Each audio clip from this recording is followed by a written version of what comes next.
Hey, welcome back to another episode for Life for Living Well. My name is Richard. Before I dive into the topic that I have for us this week, I do like to say if you'd like to know one or two things about this community, you can check it out on our website, community website at www.lifeforlivingwell.com. And if you also would like to sign up for our weekly newsletter, you can also just enter your email into sign up for feed, and every time we push the articles or the newsletter out weekly, you will be one of the receiving members on the list. However, if you like to look for an inspirational book that you think can add value to your life, you can also check the book review section of the website of the community, where the members have reviewed the books that they've read and they've given some synopsis about it, and that will guide you whether to purchase the book or borrow the book in the library. So let's dive into it without taking much of your time. The topic we're looking at this week is what we call silence. You might be wondering, why will anyone want to talk about silence?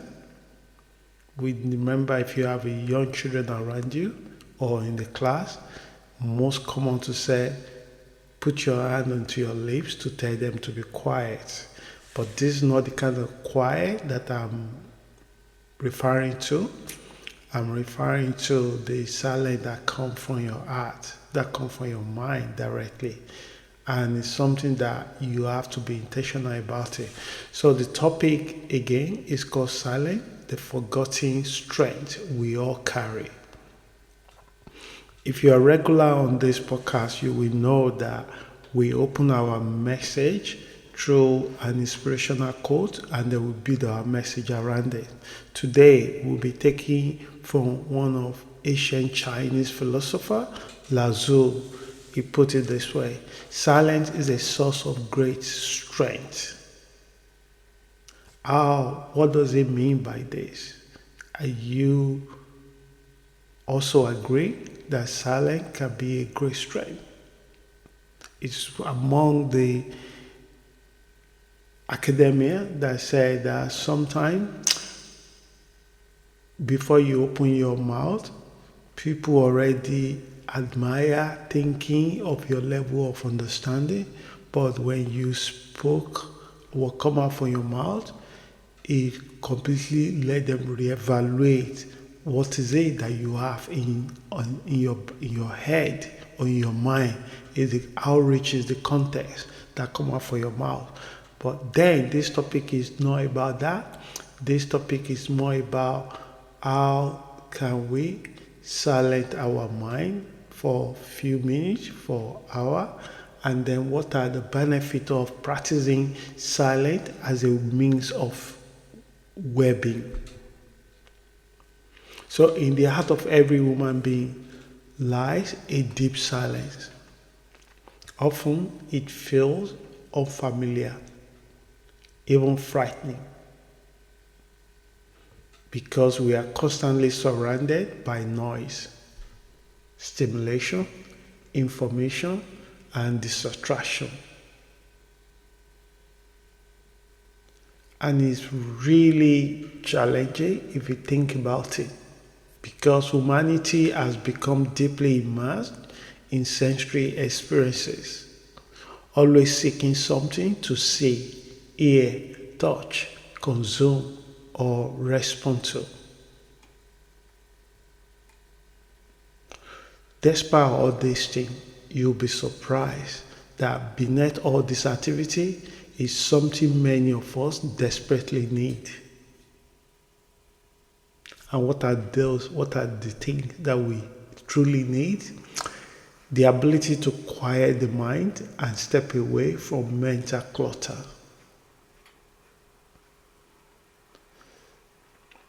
Someone once said that if you can quiet your mind, the whole world will be under your feet.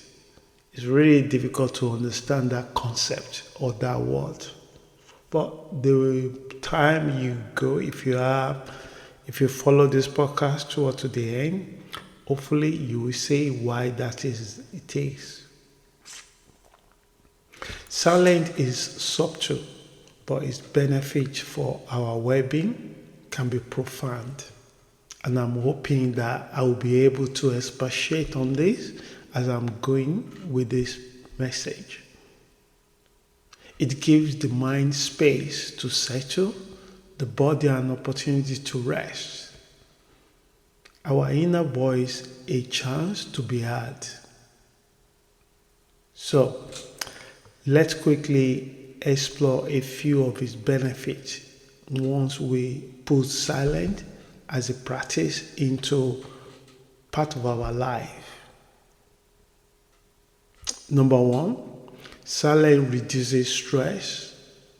Modern life exposes us to an extraordinary amount of stimulation, such as constant notification, social media, traffic, work pressures, and endless streams of information can keep the nervous systems in a state of alertness. Silence offers the opposite experience. It doesn't mean that you deny or you run away. No. It gives the nervous system an opportunity to rest. By reducing external stimulation, silence can help us step back from anxiety, worry, and overstimulation, creating space for the body and mind to recover. Sometimes we do not need more information, we simply need less noise. And that takes me to number two. Silence strengthens your relationship with yourself. Have you met people that they could not spend time with themselves? They always surround themselves with other people or things or activities. And these are the kind of people that they want other people to accept them, spend time with them. And then the moment they spend time with people, they abuse them. Whether they abuse their time, they abuse their sincerity, or they abuse their words. So number two, silence strengthens your relationship with yourself. Our first and most important relationship is the one we have with ourselves. And this is the one that many adults run away from. They fill it with all kinds of things because they did not enjoy their own company. It brings all kinds of thoughts into their mind. Yet many people find it difficult to spend time alone. So what is it that makes them running away from them? You could think of boredom, loneliness, and discomfort can quickly send us searching for entertainment, conversation, or distraction, anything that will take us away from that space. But if you do not enjoy your own company, how can you expect others to? Is a question, and I want us to think about it. Silence encourages inward reflection. It allows you to become familiar with both your light and your darkness, and over time to embrace both with greater compassion and understanding. When we stop running from ourselves, we may discover that there was never anything to fear. And that takes me to number three, benefits associated with silence. Silence improves intuition and creativity. The question is how? Okay, so silence can sharpen awareness and create the mental space in which intuitions and creativity emerge. Over time, you may begin to develop the ability to know without knowing, called intuition, to recognize an inner sense of direction before you can fully explain it intellectually. Some of life's most important decisions cannot be made through intellect alone. You see today, people are using intellect to want to solve intelligent problem. They come up with one solution, but they create 9 problems. Think that beautiful to hear. Think that when you say the model, when you say the visualization, which is model of the end result, you can put all your energies, sacrifice sleeping to make it happen. But what problem does it solve? Is it an intelligent problem or is it an intellect problem? You use intellect to solve intellect problem, and you use intelligent, which is systemic, which is deeper, which is complex. So, are you using intellect to wanted to understand intelligent challenges? Think about it.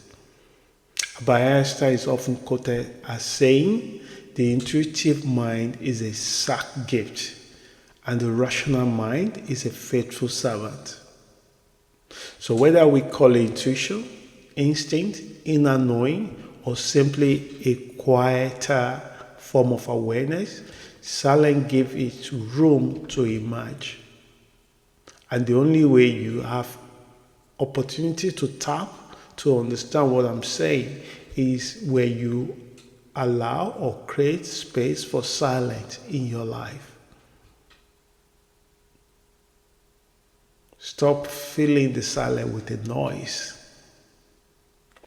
Practicing silence for even a few minutes each day can help reconnect you with an ability that is already within you. In doing so, it may open the door to imagination, creativity, and deeper clarity. So, what about the practice of silence in everyday life? How to practice silence every day. So, how can you bring more silence into your everyday life? Is a question. So, many contemplative and Zen practices encouraging period of intentional silence. I remember when I was in Japan, I would leave my hotel to just see, observing people, how they move in the morning to work. This around 6:30 a.m. to around 7:30. And you'll be surprised that as people are walking fast to catch their train, they will still find 1 or 2 minutes to stand in front of the temple and bow their head and remain silent.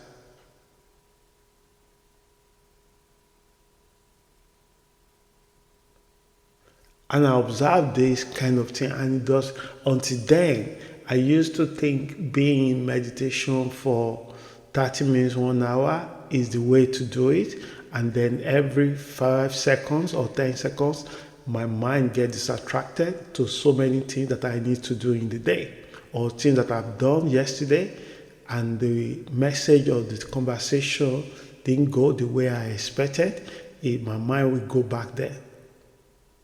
And I would get frustrated in my meditation, thinking like I could not quiet my mind for 2 minutes. But there I am in Japan. I see people meditating for 1 minute, 2 minutes. And I don't know how many micro meditation they do the whole day. But what I observe at that moment is someone standing in front of the temple, not 1, not 2, not 3 people, more than 5 people I counted with 30 minutes that I stay.